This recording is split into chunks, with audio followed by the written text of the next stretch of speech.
Ibu sekalian, salam damai, salam sejahtera, salam sehat bagi kita semua. Pertama-tama kita bersyukur kepada Yang Maha Kuasa atas segala berkah dan perlindungan yang kita terima selama ini dan yang akan datang.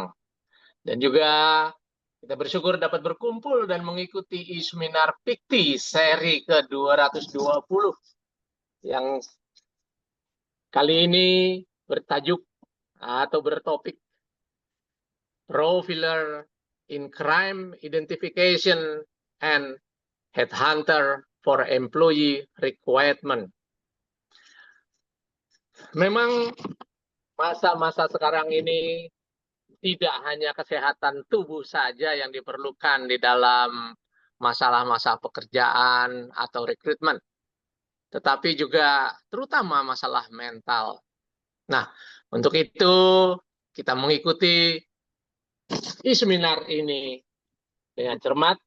Dan sebelumnya saya akan menyapa yang terhormat Ibu Direktur Tata Kelola Kesehatan Masyarakat Kementerian Kesehatan Republik Indonesia, Dr. Ten Suyanti. Dan juga yang terhormat Ketua Umum Perkumpulan Induk Organisasi Kesehatan Tradisional Indonesia, Dr. Eka Wahyu Kasih, SHMH, SEMM, SPDM, PD. Dan yang terhormat Ketua dan pimpinan organisasi yang bergabung di dalam Pikti. Tentunya semuanya dalam keadaan sehat, ceria, bahagia.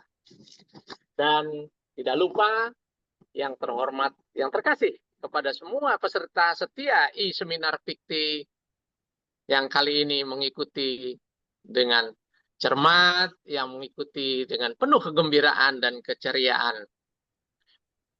Juga yang terhormat kepada narasumber Ibu Ani Sukuma Dewi, SCMM. Ya. Yang terhormat Ibu Usfur Rida, psikolog yang akan membawakan materi-materi yang sangat bermanfaat bagi kita semua. Dan kita ketahui bahwa tidak hanya, sekali lagi, tidak hanya kesehatan tubuh di dalam rekrutmen itu diperlukan, tetapi sangat diperlukan sekali, yaitu kesehatan mental. Dan bagaimana cara mengelola kesehatan mental, sehingga bukan saja untuk menerima karyawan-karyawan atau staf baru, tetapi juga bagaimana diri kita membawa diri kita sehingga kita dapat mencapai suatu kemajuan-kemajuan di dalam pekerjaan-pekerjaan, di dalam karya-karya kita yang mendatang. Karena memang sekarang ini bukan hanya kesehatan fisik yang diperlukan, tetapi kesehatan mental sangat menentukan usaha-usaha kita, kemajuan bangsa dan negara kita.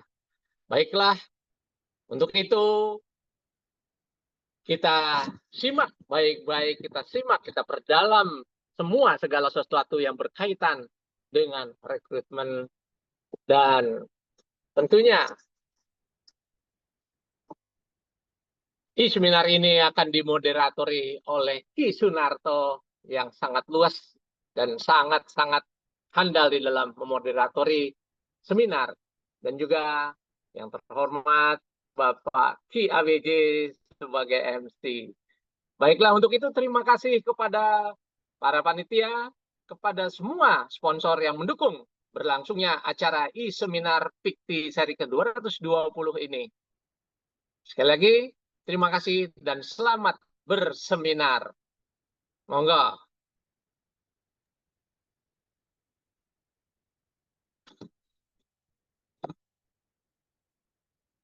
Ya, BJ, silakan. Terima kasih Suharyanto yang sudah membuka dan memberikan opening speech pada kesempatan siang hari ini.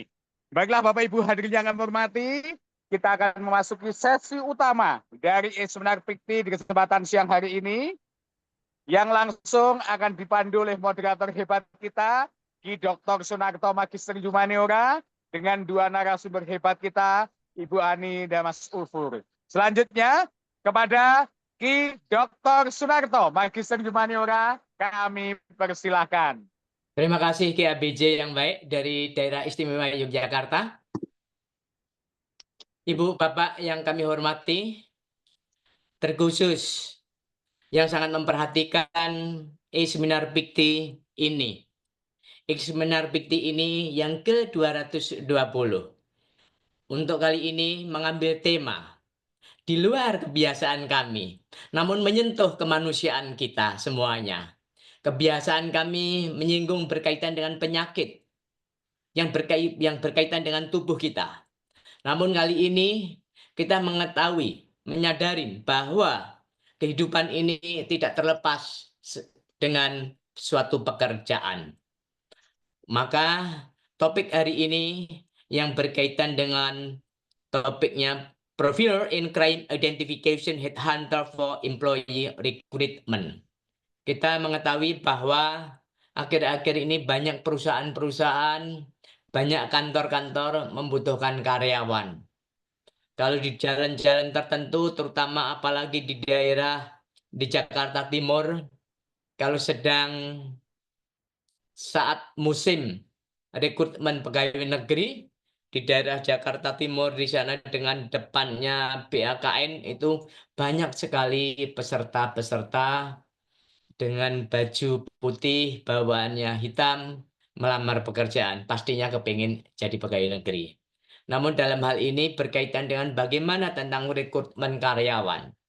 Ada dua kata kunci di sini, yaitu kaitannya dengan identification, crime identification headhunter, dan employee recruitment. Ada dua kata kunci itu. Nah, kadangkala para pencari pekerja yang memburu menjadi karyawan, yang memburu menjadi pekerja, itu harus menulis rekam jejaknya dalam bentuk riwayat hidup. Dalam riwayat hidup kadangkala ada yang dilebih-lebihkan, ada yang tidak. Bahasa Inggrisnya sedikit dikatakan aktif dalam bahasa Inggris. Dalam pengertian tertentu pun juga aktif, banyak teman-temannya. Namun kadangkala ada yang dikatakan ya sedikit-sedikit berbohong ataupun sedikit-sedikit menipu. Kadangkala ada istilah kandidat fraud. Bagaimana menipu? Ya, toh? Ada itu istilah di dalam rekrutmen, ada karyawan, calon karyawan yang diistilahkan isinya esensinya sebagian kandidat fraud. Nah, untuk itu pastinya dalam rekrutmen karyawan, kalau karyawan-karyawan yang dibutuhkan, perusahaan-perusahaan membutuhkan para psikolog untuk mencari bakat, menemukan bakat karyawan, bakat calon pekerja itu kayak apa. Riwayat hidupnya kayak apa, kemudian ada tesnya, tes psikologinya, tes inteligensinya, kemudian wawancara. Kadang-kala tesnya baik, tes tertulis baik, tes kognitifnya baik, namun ketika wawancara tidak pas, tidak ataupun tidak cocok yang dibutuhkan. Kadang-kala ada yang dikatakan karakter hidden, yang dikatakan karakter ataupun hidden karakter. Hidden karakter itu karakter yang tersembunyi. Kalau kita baru ada wawancara, mengetahui dengan detail, bahkan dalam wawancara pun kadang-kala hidden karakter pun juga belum terkuak, namun setelah kebiasaan di dalam kehidupan sehari-hari, 1, 2 hari, 3 hari, 4 hari, 1 bulan, 2 bulan, 3 bulan, hidden karakternya ketahuan, oh ternyata seperti itu. Ya, katanya di masyarakat kayak orang berpacaran. Kalau orang berpacaran seminggu sekali ketemu, ketemunya dibatasin waktunya, pasti ada hidden karakternya. Namun setelah menjadi satu keluarga, kita mengetahui 1 hari, 2 hari kebiasaan sehari-hari, nggak ada hidden karakternya. Karakter yang asli yang muncul. Nah, bagaimana caranya identifikasi crime identification ini? Pastinya para psikolog akan lebih tahu, punya metode-metode untuk mengungkapnya. Karena dengan adanya psikolog di sini kita hadirkan ada psikolog yang namanya Ibu Usfur. Ya, Usfur Arida, SPI psikolog. Saya menyapa Ibu Usfur Arida. Halo Halo Ibu Usfur Bapak, Rida. salam sehat semuanya. Salam sehat semuanya. Ini ada di fisiknya ada di Jakarta atau ada di Aceh? Di Aceh Bapak. Oh, di Aceh. Ya, ya, ya. Di Aceh. Baguslah Aceh itu bagus sekali hotel-hotelnya namanya Hotel ada Mokkah, model Madinah, ya ada masjidnya juga begitu serasa ada di Timur Tengah. Begitu juga ada narasumber yang pertama, yaitu Ibu Ani Kusumadewi. Halo Ibu Ani Kusumadewi. Halo Bapak, selamat siang Selamat semua. siang yang indah Ibu Ani Kusumadewi. Nah, ini Ibu Ani Kusumadewi, ini dalam kurikulum vitae-nya ada tertulis tapi dalam pengertian ada watermark-nya. Namun yang saya baca di watermark-nya di bagian atas NLP Institute Indonesia. Nah, ini Ibu Ani Ya, terima kasih Kusumadewi Bapak. ini walaupun di dalam biografinya banyak sekali menjadi coach dan lain sebagainya. Namun pastinya dari apa yang tertulis ini saya lihat seorang ahli ataupun setidaknya orang yang mengetahui tentang NLP, Neuro Terima Language kasih Bapak. Programming. Pastinya dalam NLP Ibu Ani Kusumadewi ingin bisa mengungkap setidaknya hidden karakternya. Bahkan seseorang yang menggunakan kata-kata apa aja ketahuan.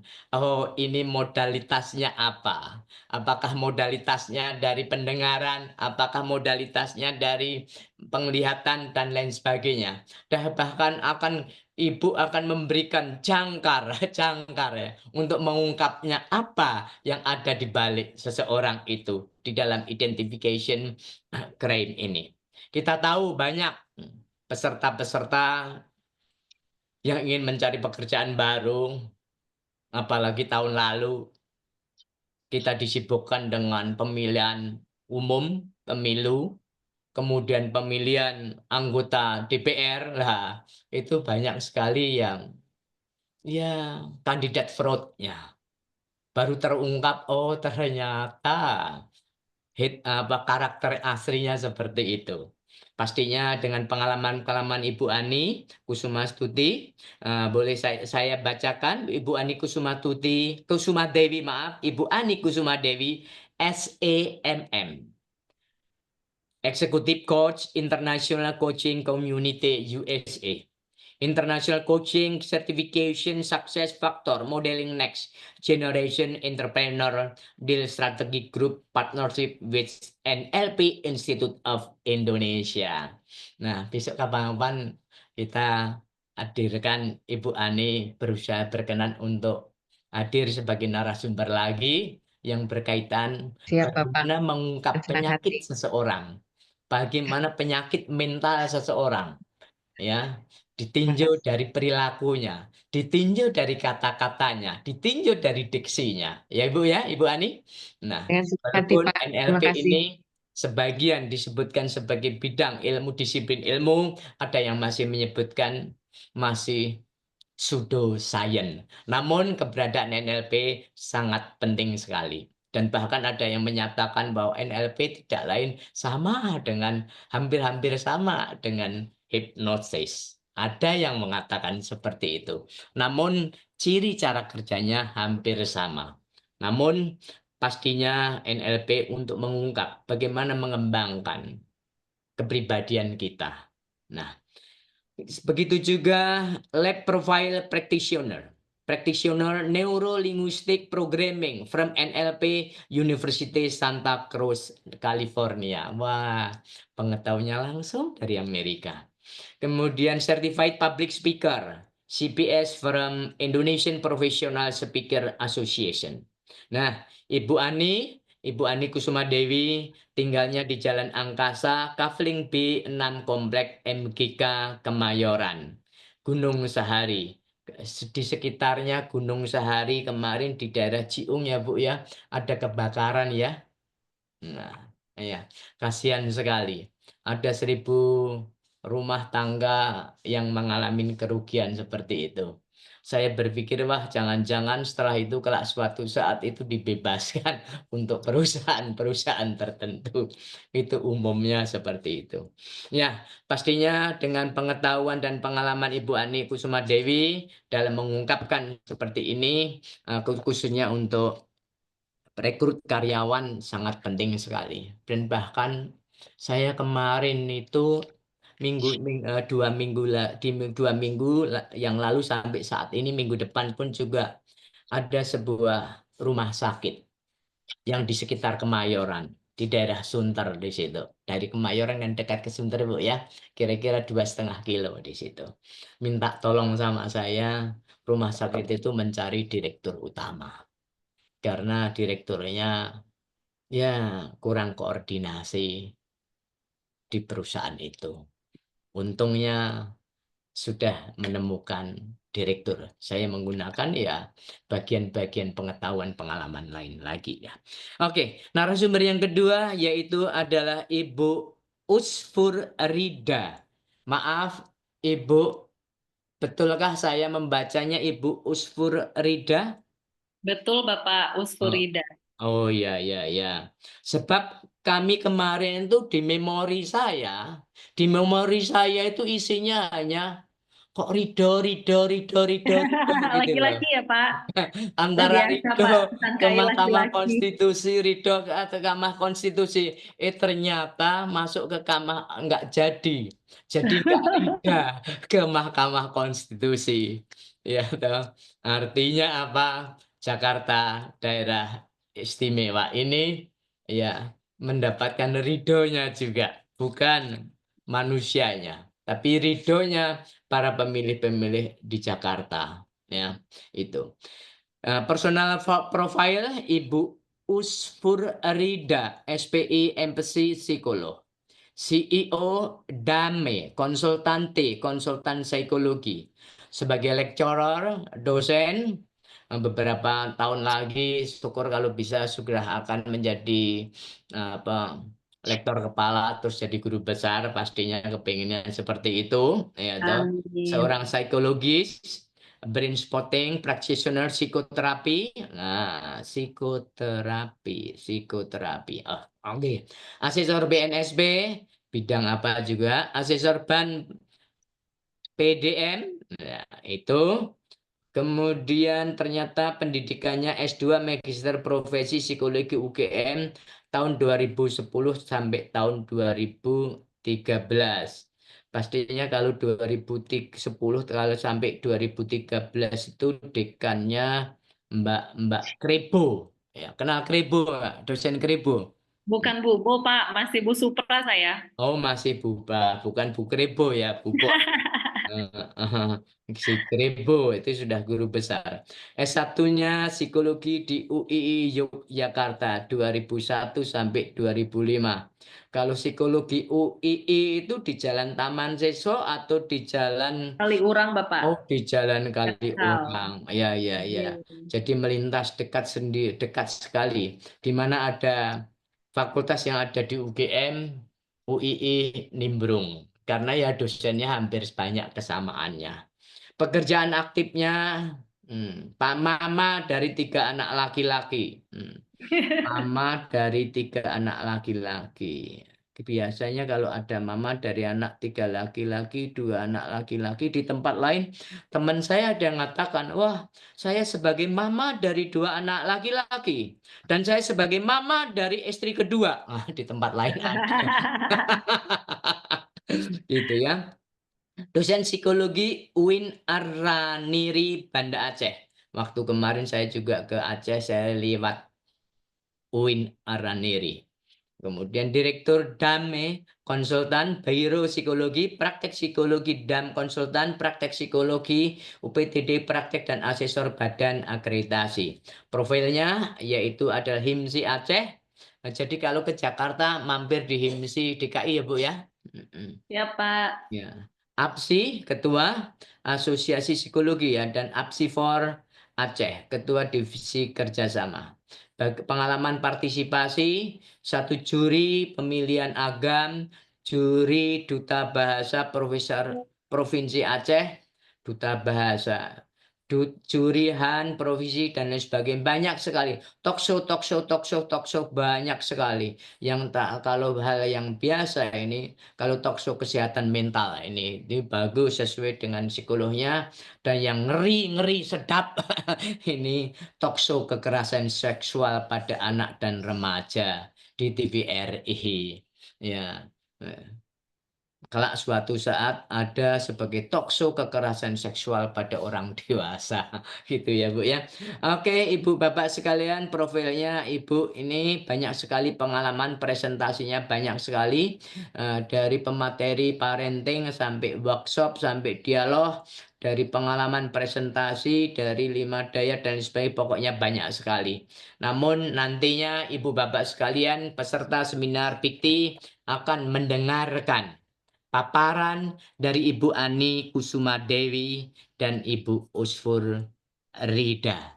Untuk itu, saya mohon perkenannya Ibu Ani Kusuma Dewi, mohon berkenan nanti untuk memberikan pemaparannya selama 45 menit, dan Ibu Ani tetap bisa bersedia untuk diskusi kan, waktu untuk diskusi? Eh, Siap, Bapak Punten, saya kebetulan hari ini lagi ada di camp anak-anak. Saya menyelenggarakan camp untuk teenagers, jadi ini juga kostumnya lagi ada di Sentul kami, Bapak. Oh Mungkin ya, ada kalau di situ. diizinkan, ya mungkin kalau diizinkan, kami setelah memaparkan materi, nanti kalau memang ada pertanyaan yang perlu kami jawab, Iya, iya, nanti ya. mohon melalui panitia. Oh ya, ya, ya, ya, Ya, nggak apa-apa, terima nggak kasih apa-apa. Bapak. Dengan Ya, melihat wajahnya sama pembicaraannya, apa yang disampaikan sudah bisa diketahui, Bu. terima Ya. kasih. Ya, Apalagi kaitannya mudah-mudahan dengan, Bapak. ya pasti. Namun tadi kok kayaknya kok tadi Ibu mohon izin, boleh apa Ibu tadi mengatakan eh, redaksinya kebetulan. Nampaknya di Sentul kan tidak kebetulan, Bu ya. Sudah direncanakan, Bu ya. Maksudnya jadwalnya. Oh iya Jadwalnya iya sudah iya kami iya iya. rencanakan, Maaf, namun pada saat ini kami diminta kebiasaan saya menjadi kalau teman-teman saya pembicara, bilang katakan, oh ya, kebetulan ini kebetulan. Kamu ngomong kebetulan itu sudah direncanakan kan? Namanya kebetulan tuh sesuatu yang tidak ya, direncanakan di luar ruang dan betul. waktu Kalau begitu. Iya. ya, Oke, kebetulan Ibu. jadwalnya bersamaan, gitu, Oke, Bapak. oke. Dan Adalah terima keberuntungan buat kasih, kami. Terima kasih pada Ibu Ani Kusuma Dewi. terima Walaupun kasih. saat ini Ibu Ani Kusuma Dewi masih ada acara di Sentul, namun Ibu Ani tetap berkenan menyiapkan untuk menyediakan waktunya berbagi Siap, di PIKTI ini. Untuk itu, Zoom meeting saya persilahkan pada Ibu Ani Kusuma Dewi. baik. Terima kasih Bapak yang kami hormati serta seluruh partisipan dan pembicara yang mohon maaf tidak dapat kami sebutkan satu persatu namanya. Ya, ini saya izin share screen, Bapak. Silakan Ibu.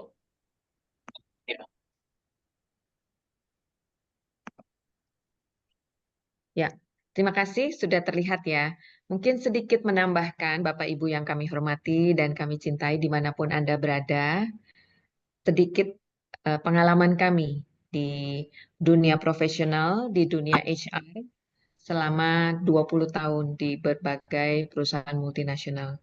Sehingga mudah-mudahan saya eh, diperkenankan untuk menyampaikan sedikit pengalaman kami yang terkait dengan rekrutmen, baik bekerja sama melalui headhunter maupun internal rekrutmen yang sudah kami jalankan. Selama 20 tahun kami berkarir di beberapa perusahaan dengan jumlah karyawan di atas 10.000. Nah, izin saya memulai presentasi kami pada siang hari ini. Kita bisa membaca di berbagai media dengan kejadian-kejadian karyawan terkait dengan pimpinan. Memang beritanya ini tidak favorable ya untuk kami, tapi sedikit untuk memberikan gambaran, ini adalah beberapa artikel yang kami ambil untuk menyampaikan kasus-kasus yang tidak hanya karyawan, namun juga karyawan dengan ada bermotif dendam. Ada juga yang bermotif kesempatan dan melakukan fraud. Dan ada juga yang bekerja sama bersama karyawan lain, ya. Dan motif-motif ini mungkin tidak bisa kita prediksi sebelumnya, ya, karena kalau kita lihat untuk beberapa perusahaan besar yang kami ambil artikelnya ini tentunya sudah memiliki rekrutmen standar yang cukup baik. Mereka sudah memiliki alat-alat ukur bagaimana menerima karyawan sesuai dengan attitude yang mereka harapkan dan juga nilai-nilai dari perusahaan tersebut. Namun ada juga yang kami temui, yaitu ada perusahaan-perusahaan seperti family business yang mungkin tidak melakukan proses rekrutmen sebagaimana sesuai dengan standar-standar yang mengikutkan psikotes dan lain sebagainya. Nah, profiling ini bisa bermanfaat untuk melakukan analisis behavior maupun bisa untuk memprediksi masa depan.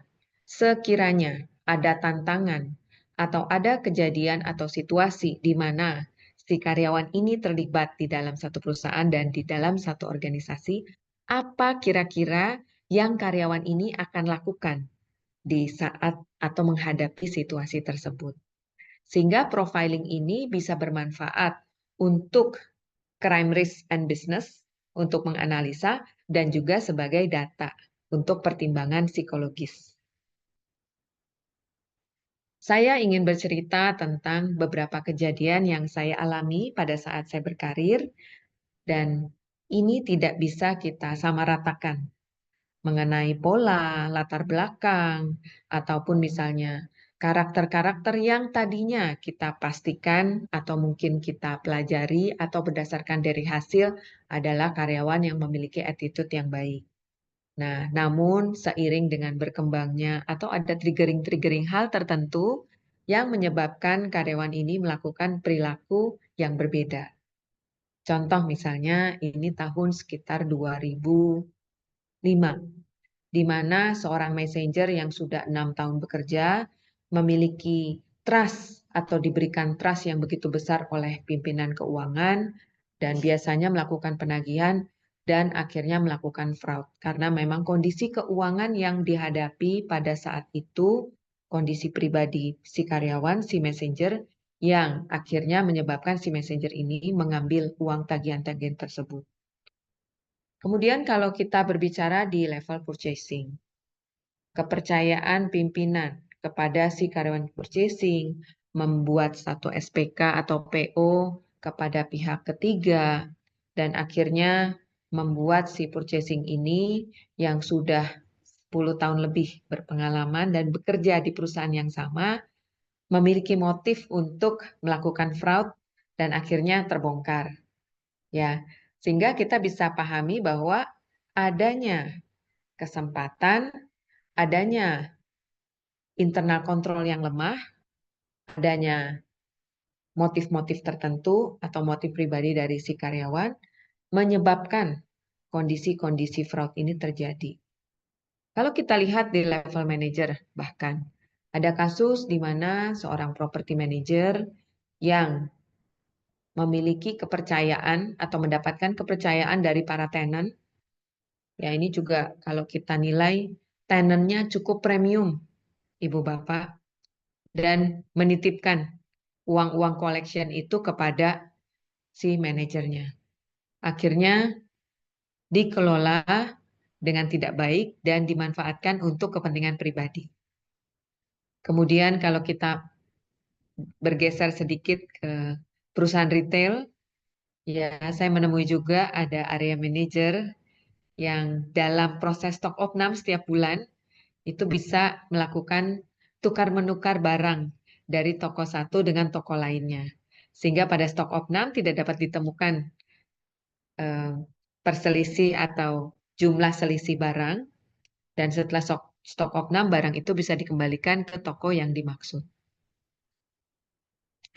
Kemudian ada head of program, ya misalnya ada sexual harassment yang terjadi, ya kita juga bisa baca di berbagai media bahwa para pendidik yang ada satu saat atau satu masa terjadilah sexual harassment di kampus ya, di lembaga pendidikan, dan bagaimana akhirnya beberapa ahli psikologi meneliti apa yang sebenarnya terjadi, fenomena bagaimana seorang pendidik itu melakukan kekerasan seksual terhadap muridnya dan lain sebagainya.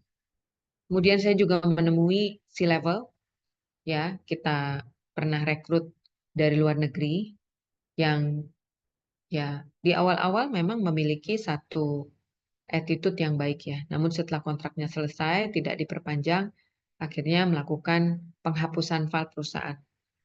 Ya, jadi berangkat dari kasus-kasus ini, kalau kita bertanya kepada PICHR ya, yang pada saat itu saya memimpin ya di beberapa perusahaan ini untuk di bidang HR-nya, apakah ada pola-pola tertentu? Apakah ada perilaku-perilaku tertentu enggak dari si karyawan yang ternyata melakukan pelanggaran atau pelanggaran hukum atau tindakan-tindakan kriminal seperti yang tadi saya sampaikan.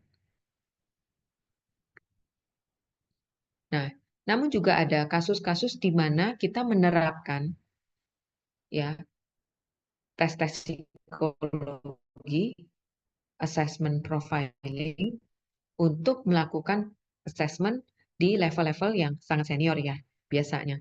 Mulai dari CEO, country head itu biasanya kita melakukan role play ya, kemudian juga kita melakukan observasi sepanjang hari ya, itu bisa biasanya di kamar gelap dan kita observe perilaku-perilaku yang muncul pada saat mereka diskusi, diberikan kasus, dan lain sebagainya. Dan kemudian keberhasilan kami juga saat merekrut beberapa direksi dari overseas, bagaimana si assessment ini bisa kita manfaatkan untuk mempertimbangkan apakah si kandidat ini fit in dengan value-value perusahaan. Dan juga pada saat kami merekrut pendidikan di vice rector, ya, ini kita juga melakukan profiling, tidak hanya dari sisi kualifikasi, tidak hanya dari sisi akademis, tapi juga bagaimana si para pemimpin-pemimpin ini culture fit dengan organisasi yang akan mereka pimpin, dan lain sebagainya. Nah, apa sih tantangan untuk melakukan rekrutmen employee? Ya, terutama tadi yang sudah kami sampaikan di berbagai level-level tertentu. Yang secara spesifik kami menggunakan pihak ketiga baik untuk assessment maupun pihak ketiga untuk melakukan headhunting. Yang pertama adalah personal bias. Ya, ada bias gender, ada bias umur, usia, ada bias race ya. Untuk beberapa negara yang pernah kami rekrut, misalnya dari negara-negara Eropa ya atau Amerika, memang kita tidak menanyakan ya untuk informasi-informasi yang bersifat lebih pribadi. Misalkan apakah sudah menikah apa belum, apakah istrinya tinggal di sini atau di sana, kemudian berapa anak yang mereka miliki dan lain sebagainya. Ya, ini lebih kepada pengumpulan informasi yang akhirnya kami butuhkan untuk memberikan fasilitas tertentu kepada level-level ini.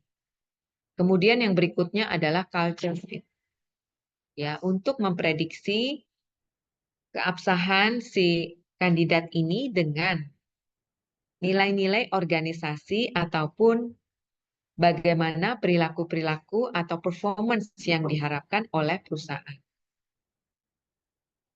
Nah, memang kalau menggunakan pihak ketiga atau menggunakan jasa headhunter, kita berbicara tentang biaya investasinya.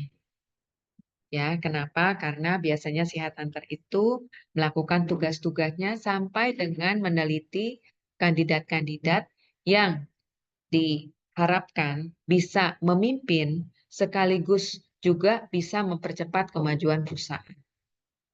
Apa yang biasa kita assess untuk profiling karyawan. Yang pertama adalah in-depth interview, ya interview secara mendalam. Kemudian psychological test, ya itu bisa kami lakukan secara internal untuk posisi-posisi yang junior, namun juga kami menggunakan untuk posisi yang senior, itu kami biasanya menggunakan berbagai pilihan-pilihan pihak ketiga. Kemudian assessment center, ya untuk merekrut, untuk merencanakan promosi karyawan, dan lain sebagainya, termasuk penempatan tugas khusus, dan misalkan juga rencana pengembangan perusahaan, misalnya buka toko retail, kemudian pengembangan perusahaan di kota-kota tertentu atau lahan-lahan baru, dan lain sebagainya. Kemudian ada tambahan lagi, yaitu adalah reference check dan background check. Ya, ini sudah biasa ya kita lakukan. Mungkin kalau kita berbicara di awal-awal tahun 2000, hal ini jarang dilakukan.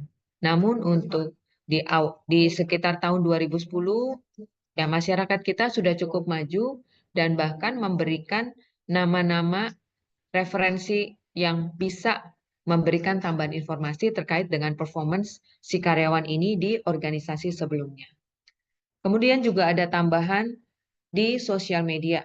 Ya, biasanya si petugas-petugas human capital di perusahaan juga mendapatkan tugas tambahan, yaitu stalking ya. Kita kenal istilahnya stalking, ya melihat sosial media pribadi, kemudian organisasi yang mereka ikuti saat ini, apakah organisasi tersebut bergerak di bidang tertentu, dan lain sebagainya. Kemudian posisi mereka atau kontribusi mereka di organisasi-organisasi tertentu yang mereka sudah terlibat.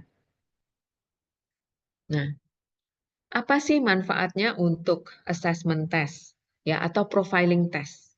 Yang pertama adalah efficient on board. Ya, kita akan memiliki data dan informasi yang lengkap bagaimana si kandidat ini akhirnya bisa memberikan satu kinerja yang baik di perusahaan, termasuk upaya-upaya apa yang perlu dipersiapkan oleh perusahaan untuk si kandidat ini. Kemudian yang berikutnya adalah culture fit, ya walaupun ini menjadi salah satu poin, tapi menurut hemat kami di posisi-posisi strategis, terutama jika kita merekrut kandidat dari benua yang berbeda, dari negara yang berbeda, dari origin yang berbeda, hal ini menjadi hal yang krusial. Kemudian juga yang berikutnya adalah meminimalisasi turnover.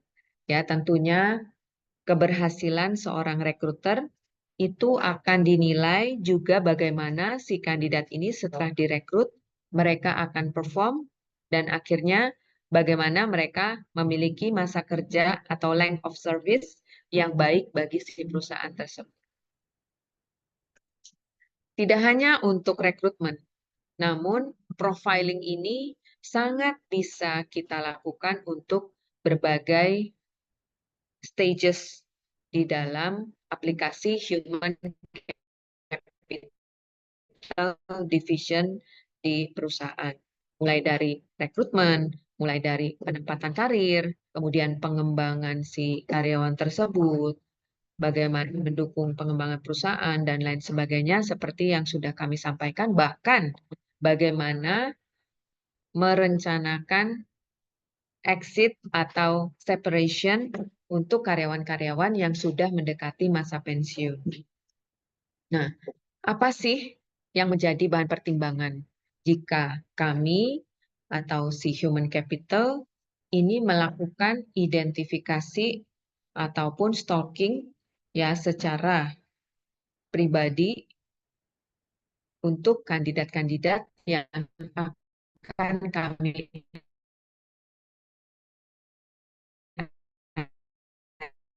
bergabung di perusahaan. Unsur keadilan, bagaimana kita berusaha mendapatkan data yang berimbang, baik secara data pribadi di kandidat tertentu, dan juga bagaimana menjadi kewajiban kita ikut menjaga confidentiality data-data yang sudah kita miliki untuk proses selanjutnya. Nah, mungkin itu presentasi kami, Bapak Moderator. Semoga apa yang disampaikan bisa bermanfaat bagi para peserta. Mungkin masih ada waktu sedikit. Jika ada pertanyaan, kami persilakan 10 atau 15 menit, Bapak. Iya, oke, terima kasih Ibu Ani Terima kasih. Kusuma Dewi. Apa yang dipaparkan Ibu Ani itu suatu kenyataan di dalam kehidupan pekerjaan. Apalagi pertama kali ditampilkan bukti-bukti contoh-contoh dari media seorang karyawan membunuh bos, ya toh?